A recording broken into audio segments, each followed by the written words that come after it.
नाज़रीन असां अहम ख़बर शेयर कंदासीं मेहर खां। राधो न्यूज़ जे रिपोर्टर शाहिद महेसर जी।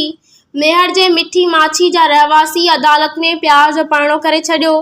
तहफ़ुज़ जी अपील। ख़बर मूजिब मेहर जे ॻोठ मिठी माछी जे रहवासी घरां निकिरण बाद दादू जी अदालत में प्यार जो परणो करे छॾियो आहे।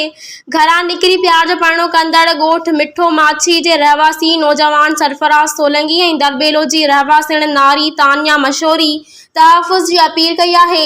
सहाफ़ियुनि सां ॻाल्हाईंदे प्रेमी जोड़े जो चवणु हुयो त असां पंहिंजी मर्ज़ी सां घरां निकिरी दादू जी सेशन कोर्ट में शादी कई आहे।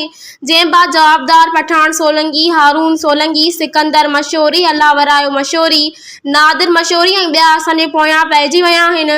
जंहिं मां असांखे जान जो ख़तरो आहे।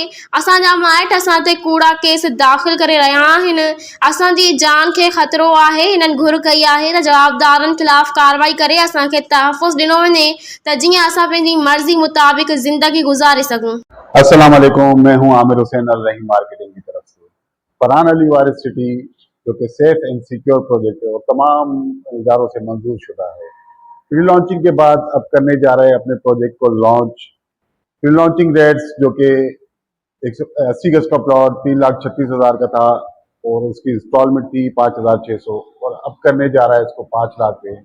और इसी तरीके से 120 गज का प्लॉट जो था वो 5 लाख का था जो कि अब होने जा रहा है 8 लाख का और उसकी इंस्टॉलमेंट रेट थे 8,500। प्रोजेक्ट पर डेवलपमेंट का काम बहुत तेजी से जारी है, तो आज ही अपना प्लॉट जल्द अज जल्द बुक करवाएं 1 जून से पहले और अपना फ्यूचर सेव करें, अपने बच्चों का फ्यूचर सेव करें। बहुत शुक्रिया। अल्लाह हाफिज़।